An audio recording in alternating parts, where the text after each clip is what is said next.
What time is it? Tea time! Oh, yeah.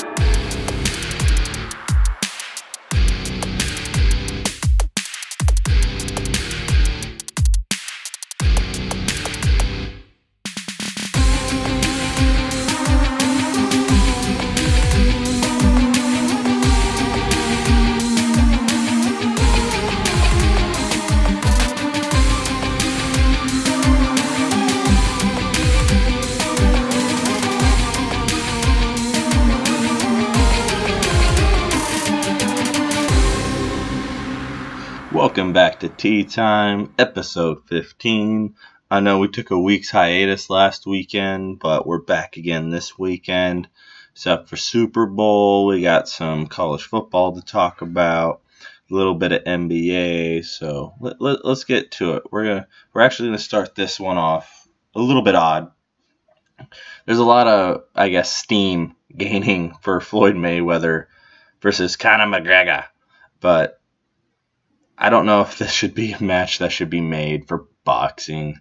It has all the hype of Pacquiao and Mayweather because Mayweather probably has one last huge payday that he'd really get out there. But let's face some of the facts. This match is never going to happen. It's not. Dana White will not let Conor McGregor get into the boxing ring with Floyd Mayweather because he's going to lose. Whether we like it or not, he will lose. Mayweather will get up in the points and dance around like he always does. That's why he's undefeated. That's why he makes the millions he makes. Now, if they were able to make this match happen, it might be the most watched match ever. Not because we actually think McGregor has a chance or McGregor is going to win. Anyone who thinks that is crazy. But if McGregor gets that one clean big shot, and is able to get inside and hammer away at Mayweather, he can win. And that's what we're watching for, just to see Mayweather get knocked out.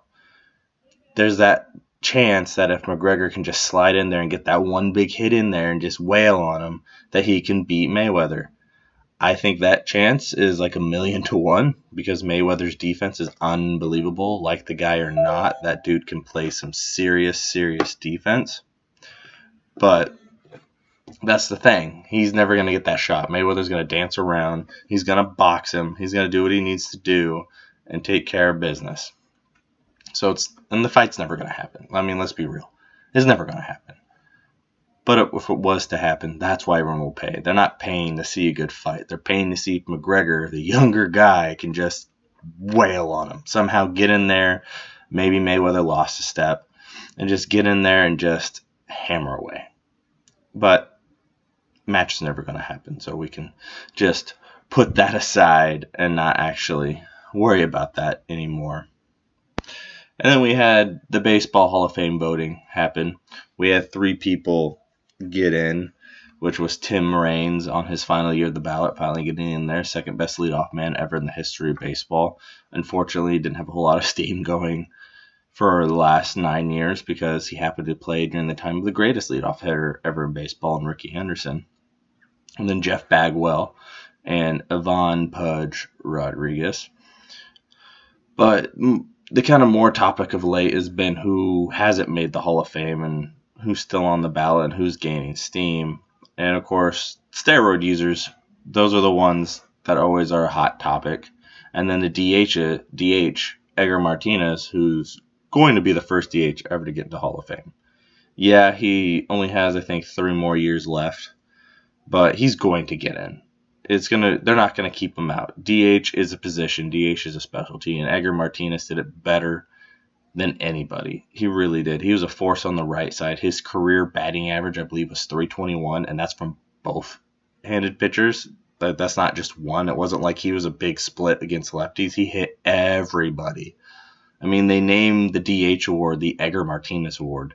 You really think the writers are going to keep him out? I think they're just doing what those writers do for some odd reason and decide you're not a first ballot, you're not a second ballot, you're whatever. Just like the writers last year decided Ken Griffey Jr. didn't deserve to be the first unanimous baseball player.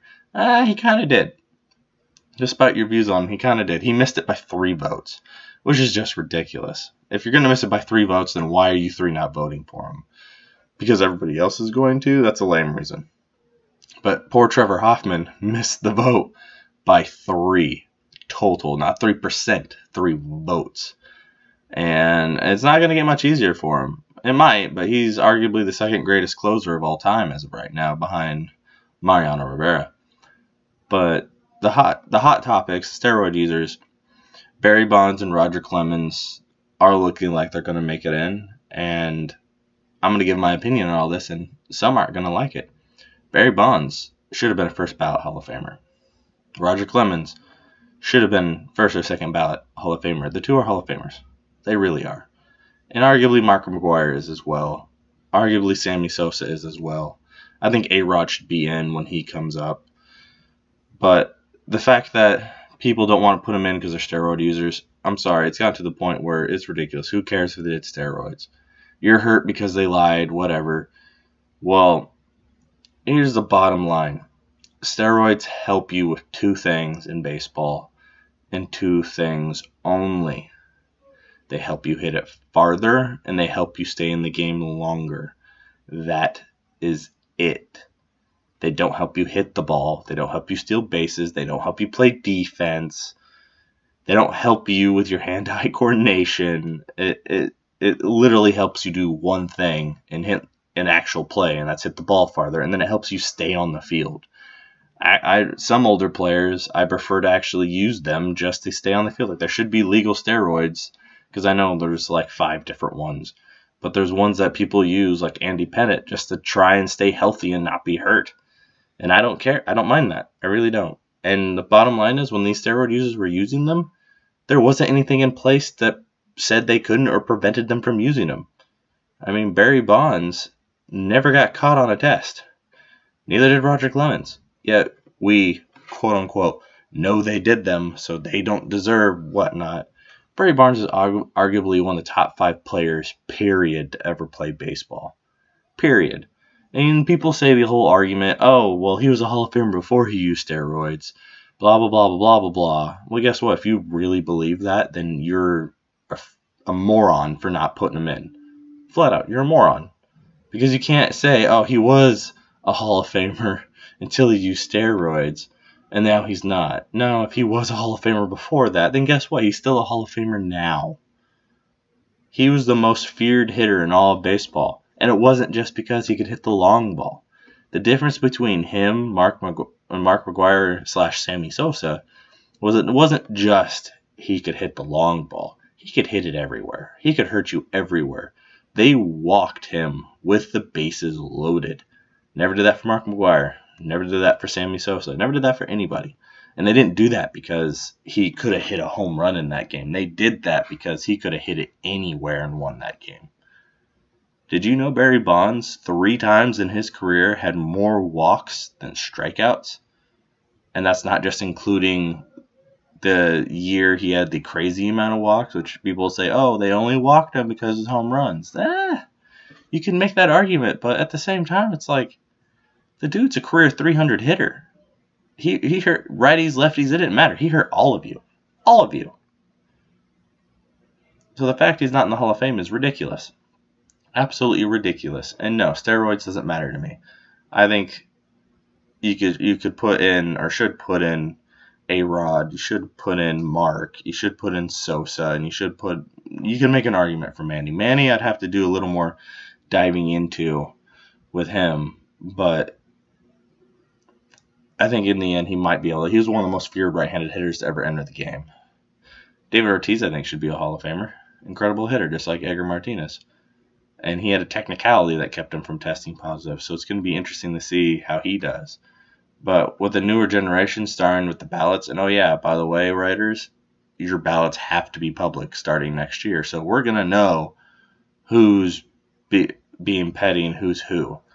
So I wish we'd had that for Griffey's ballot so we can call out those 3 guys. But nonetheless, I mean, put them in there. And no, I don't believe they should have an asterisk either. It was a part of the game. They let it happen. Get over it. They're still Hall of Famers. Because Barry Bonds, you walked him, he'll still steal a base, he'll still throw you out from left, he'll still catch the ball. He never was a DH. Like, only foot you have to stand on is, oh, he did steroids. He's a cheater. Yeah, well, technically he wasn't cheating if they weren't testing for it. But that's enough on baseball. So we're going to talk some college football after this ad break. Trenton here from Tea Time with Trenton, Eugene Sports Podcast. And if you need to get around town, Eugene Hybrid Taxi is the way to go. They have fast and friendly drivers as well as awesome owners. I would know. I'm one of their drivers. Call dispatch and make appointments for airport pickups or just, someplace to get around town, maybe go to a duck game. And if you happen to get me as your driver, you tell me what time it is, I'll give you 10% off your next fare. Eugene Hybrid Taxi. Clean, friendly, and reliable. And we're back.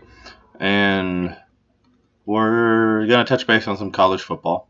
We have National Signing Day coming up on the 1st, and I'll be doing a separate episode for Pac-12, mostly Oregon Signing Day, but a lot of Oregon State Signing Day, and then touching up on the rest of the Pac-12 and where it's heading. But the only topic really that I'm going to talk about for college football right now is Baylor.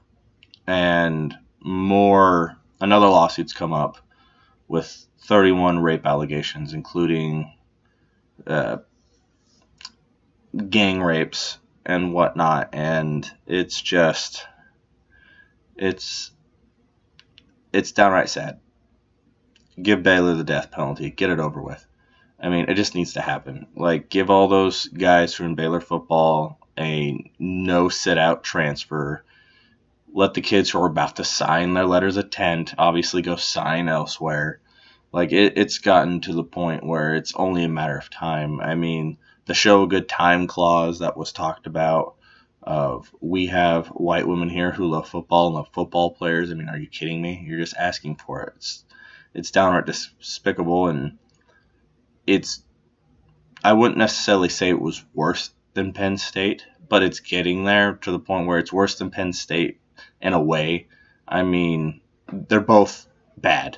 I mean, you're splitting hairs to try and say, oh, well, this is worse than the other one. It's not that they're worse than the other one. This one's just bigger.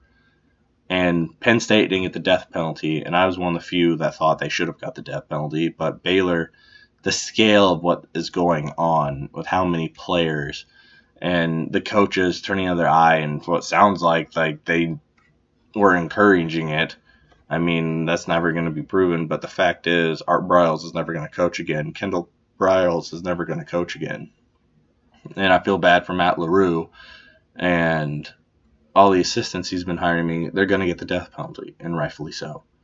I mean, this has just gone too far. I mean, how far are you going to let Baylor go before you do it to him? Because, I mean, I think they're up to 50 counts of rape now that they are alleged, quote unquote, alleged to have done so far. But that's I don't even know what to call that. Like, that's just, I can't believe it. Like, there's things going on at every college, not like that. That's a high level. That's the exception, not the rule. I mean, Oregon has had players accused of things, but it's a few players. Like, every college has had players. There's those bad eggs. You can't watch every player. You can't watch every kid. People make mistakes. People do things that are wrong, and that's the way it is. But that's over. I'm a loss for words. I mean, that is just unbelievable. I mean, gang rapes by players. The fact that kids are still willing to go sign there is just incredible. I gotta give credit to Matt LaRue for being able to work around this. But one, I don't know why he even took that job. But I mean, Baylor's been a good football school last few years. I mean, but that needs to change. Just give them the death penalty, get it done. SMU got it for paying players, which I'd rather them pay players than rape girls. Like, that's just uncalled for. And not to protect the women of the university, not to encourage the women given the tours to sleep with the players to get them to come there. I mean, are you freaking kidding me? It's just downright despicable and insane. Like, I don't even understand. Like, I coach my son's teams, and if I just can't see it that way. I'd never want my kid to go to a school like that. I'd never want to coach a school where my kids were doing that. It just doesn't comprehend in my mind why Baylor would allow that to happen. The coaches, anything. Like, it just doesn't compute in my head. But the fact is, it's here, it's in front of us, and it is ugly, and it is getting uglier and uglier and uglier as each day goes on. But they're just acting like everything's going to be fine and everything's going to keep getting on hunky darn. We're Baylor, and we're going to keep competing, and we're going to keep getting these signing classes. It's got to stop. It's just got to stop. Like, I don't see this coming in the next few months of, oh, wait, they were all lies. Not any of these things happened. Yeah, sorry, Baylor. Yeah, I don't think that's happening. I'm pretty sure that a lot of this is going to end up being true. There's a lot of lawsuits, so just nip it in the butt now. It's not fair to the players coming in. It's not fair to the coaches you just brought in knowing this was coming. It's just incredible the fact that Baylor football is still there right now. I mean, I feel bad because Baylor for so long was the stepping stool, the step ladder, the stepping stone to everybody else, and now they've been perennially competitive, and then this all comes out. So, I mean, you have to ask, you're going to be competitive at what cost? And it's not like they've even been close to a national title. The closest they got was the first playoff year because they had to expand the playoff. They've never been close to being one of the top two teams. So you sold your soul for a shot at fourth place. And I hope it was worth it, but given the death penalty, get it over with, be done with it. But let's move on to a little bit of a lighter topic here, and a few interesting ones. More of drama than basketball going on in the NBA. I mean, there was the mess in New York, Derrick Rose going AWOL, then coming back, and now the battle of Phil Jackson versus Carmelo Anthony. The battle of those two and what's going to happen with Melo. And I said I thought Melo would end up being traded, and it looks like he's going to be. They need a three-way trade to facilitate Melo to the Clippers, which I thought would happen when I predicted the Clippers to go to the finals, which with Chris Paul injured, I'm not feeling very comfortable with, but I'm going to stick with because we'll be back in time. But they're talking of getting rid of Melo, and people are ragging on Phil Jackson. And honestly, he's doing the best he can. I'm not going to rag on him yet. But people say you shouldn't have given Melo that big deal if you didn't want to pay Melo, and Melo didn't fit into your philosophies. Yeah, but how many people would have rioted if you didn't re-sign Melo? Think about that. How many people are going to riot if he wasn't in win now mode? Well, now he's in we're going to the future, which is good. Yeah, he gave a bad contract to Joakim Noah. But anyone would give Joakim Noah that contract if they thought he was going to be even half to what he used to be. And he would have been a good compliment right there with Kristaps Porzingis. But the fact is, sell your pieces off that you can, eat some money, get some draft picks, and move on. Period. That's all it takes for the melodrama. Just move on. And then we have LeBron and Charles Barkley and Shaq and everything going on and David Gilbert. LeBron's the best player in the world. And that's not an argument. That's a statement and a fact. And people ragging on him, ragging on his legs. They say he's not a leader because he says we need playmakers. He's right. But I mean, Cleveland's doing what are doing everything they can to make him happy there. They gave a few max contracts that were really bad contracts. I mean, but the bottom line is LeBron went on a rant saying he need playmakers. He's not wrong, but he's not right either. I still am the strong belief they should have traded Kyrie Irving to go get Isaiah Thomas and a few other pieces, and they would have had more pieces for the price of Kyrie Irving because Isaiah Thomas is going off. I thought that would have been a great move for them. But nonetheless, Kyrie Irving is a star. Kevin Love is a star. LeBron is the superstar. But, I mean, looks like Wade's not going to work out in Chicago. Rondo might not work out in Chicago. But I definitely, if one of those two were to be cut, go get them, veteran minimum. You just got to get creative with what you have and what you get rid of. You're stuck with J.R. Smith. You're stuck with Tristan Thompson, which isn't a bad thing to be stuck with Tristan Thompson. He's just not worth the money you gave him. But then Barkley going on and calling LeBron out for calling out the owner. I mean, here's the thing. I don't agree with LeBron saying what he said about needing playmakers and basically calling out management when they've done everything he has asked, including get rid of Andrew Wiggins to go get Kevin Love.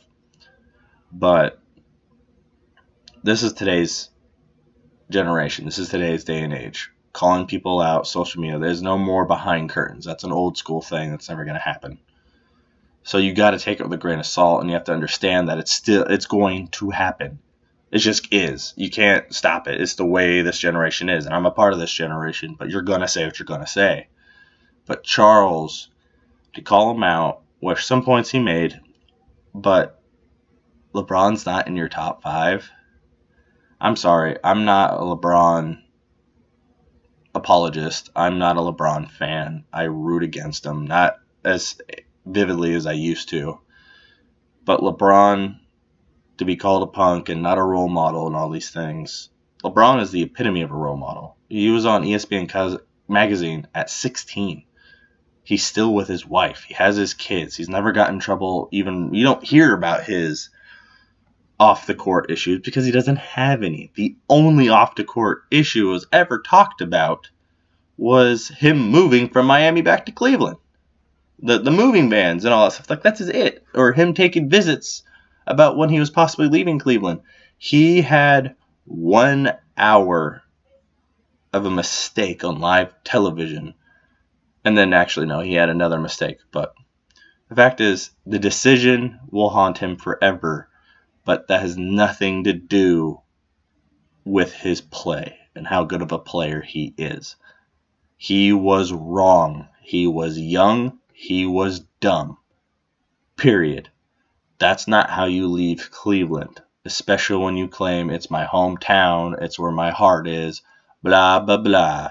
But you don't go on an hour special and tell them you're taking your talents elsewhere. It's a weak sauce move. But that is over. He went to Miami, made a second mistake of not 1, not 2, not 3, which is correct, not 3 championships there. That was his only other mistake. I applauded him for going back to Cleveland. I applauded him, was rooting for him to actually win last year, and predicted him from day one of the playoffs to win it when everyone else said it was going to be the Warriors. He is the best player of his generation. Kobe is the best player of his generation. Michael Jordan is the best player of his generation. Sorry, Shaq, you're the most dominant, but you played in the era of Michael Jordan. Those 3 are the best of their generations, and those generations can overlap. But if there's a 10-year difference in when they retire, that's their generation. LeBron will go down as one of the top 2 players to ever play this game. And that's coming from a guy who is not a LeBron fan. I don't care what you tell me. I don't care what you think. I don't care if you like him. It is him and Michael Jordan and everybody else.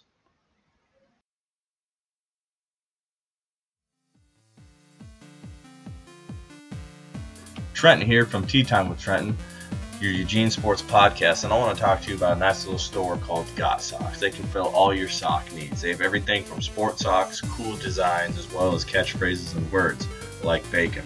They have the right price and the right sock to fit your needs. They're located at the east entrance of the Valley River Center Mall, right across the way from the Oregon Duck store and the food court.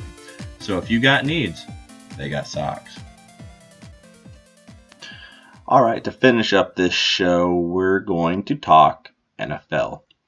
I'm going to get to the Super Bowl. I'm going to get to my picks. I'm going to get to some Tom Brady. But first, let's talk about what most people don't care about. That is the Pro Bowl, which apparently ended up being a pretty decent game. But let's start with the skill challenges. I think that was a great addition by the NFL. They were fun. I enjoyed watching them. They were funny. There was some drama. But the receiver catch, the drone drop, the quarterback competition, I think it's great. I liked all of it, every bit of it. The relay race, which, by the way, Gerald McCoy, holy Moses, is that dude strong. Pushed the block off the track and got it stuck. But I think it was all good. I thought the NFL was able to gain intrigue over Pro Bowl weekend. Now, the game didn't do as well as the skill challenges, if I remember correctly. Which brings me to my point, and if you know me, you've heard this before, but I have the way to fix the Pro Bowl. Hear me out. First, you're going to take every ticket bought for an NFL game, and everybody has to register their ticket online with their name and address and phone number. And you're going to randomly draw like a lottery 2 names of people who bought a ticket. The more tickets you buy, the more times your name's put into the drawing. Those 2 are your captains. Then you're going to take the top 3 players from every position plus 4 players that are going to be voted on the fans of any position they want. They want to vote a punter, they want to vote a center, whatever. Your first week, you let them get the top votes, and then the top, say, 10 guys who get votes in general, then everybody else votes on them, and those top 4 players go. Then you're going to have the 2 fans are going to be player coaches in a flag football game. They're going to pick schoolyard captain style, whatever players they want. And then in the flag football game, they're going to coach and play, and the players have to play whatever position their coach tells them. Tom Brady, you're playing center. J.J. Watt, you're playing running back. Nick Mangold, you're playing quarterback. Marquette King, you're playing wide receiver. It does not matter. They play whatever position you tell them, which will be entertaining. Who doesn't want to see Peyton Manning try to pull a flag at safety or linebacker or offensive line? Tom Brady try and hike a ball. Like, it'd be the most entertaining thing. And then here's the kicker. The team that wins, the players get money, just like in the regular Pro Bowl. And the captain of the winning team gets season tickets to their team of their choice the next season. Yeah, how many people, you talk about people buying tickets more now, preseason game included, preseason, playoff, regular season. That's where all the names are drawn from. You get people in the stands a little bit more just for that lottery chance. It's still better than lottery. You'll have what? A 1 in, I don't even know the odds on that one, but I'm pretty sure it's better than the lottery. It's not a 1 in a billion chance. It's a 1 in like a million that you get drawn for one of those 2 spots, and you do it every year. It'll bring intrigue, entertainment. People are like, oh, well, I want to see people hit. People don't hit in the Pro Bowl anyways. You don't want people to get injured. But who doesn't want to see Aaron Rodgers do a flag route being thrown to by Tyron Smith? Like, it would be entertaining. It'd be awesome. Now, move on to the Super Bowl. I was wrong. I thought Tom Brady was going to win, or my bad. I thought Aaron Rodgers was going to win the Super Bowl. I thought he was going to go up against Tom Brady and beat him. I was wrong. Atlanta proved me wrong. They were able to do enough on defense to slow down Rodgers and then outrun them on offense. Atlanta is a very offensively potent team. They're a very aggressively young defense that gets stops sometimes.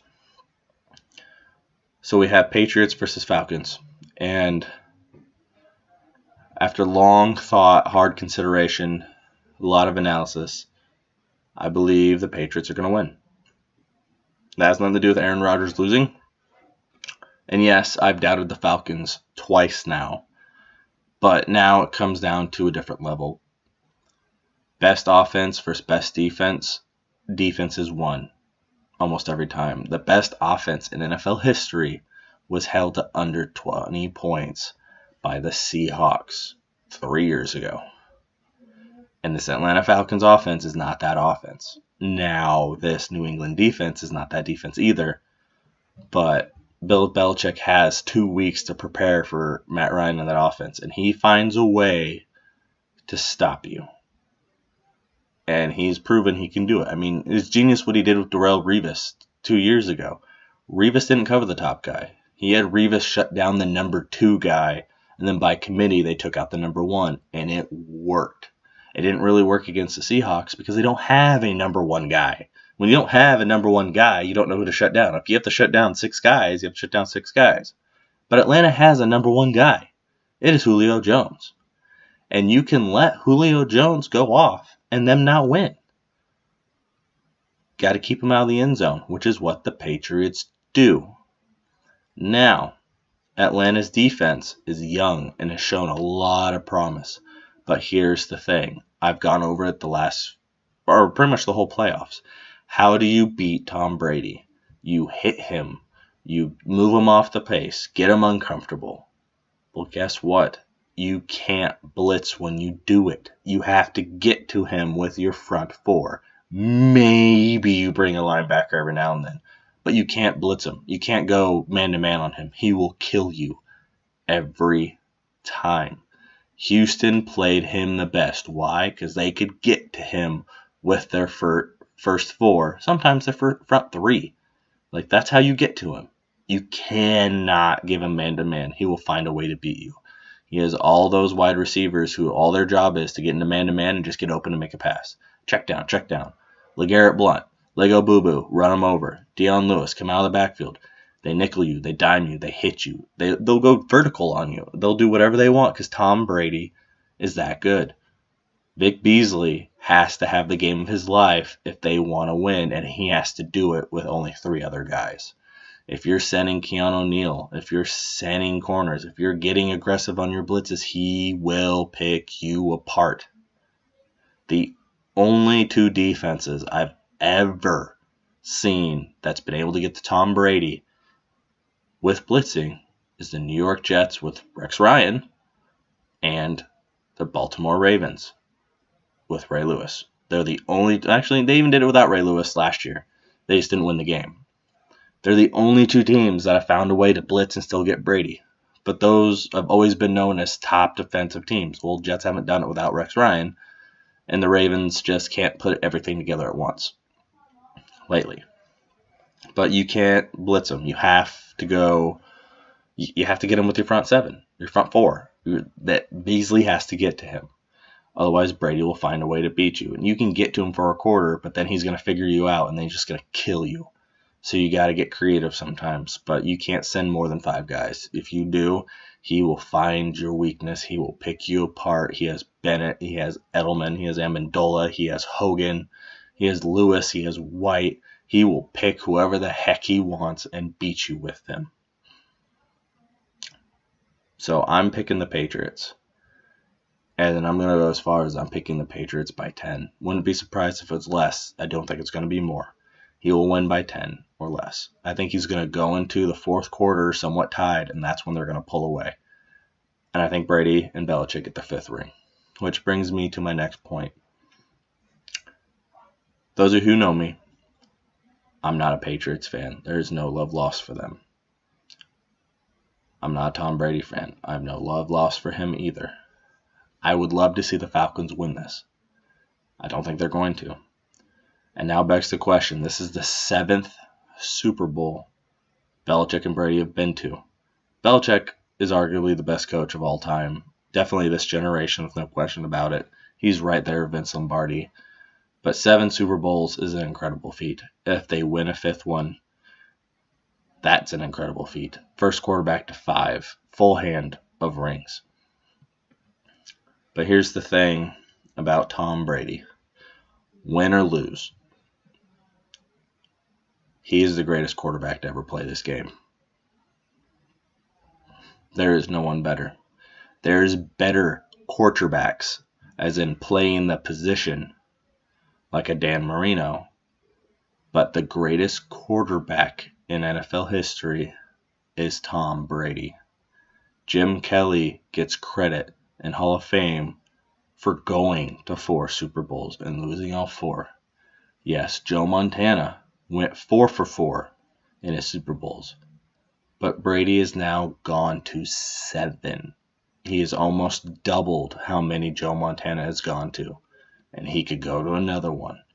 And I'm sorry, it is so hard to go to a Super Bowl, let alone win it, but go. And that in itself is impressive of just going. Even if he's 4-3. I think he's going to be 5-2, but 4-3. But Tom Brady is the greatest. I don't think there's an argument anymore. It's Tom Brady and everybody else. There's great quarterbacks. It's hard to compare generation to generation, but to go to 7 Super Bowls, then be a decade apart. Yeah, he rode a defense to probably his first 2. Yes, he lost to the Giants twice, but none of that matters. Tom Brady is the greatest quarterback in NFL history. Until that time. What time is it?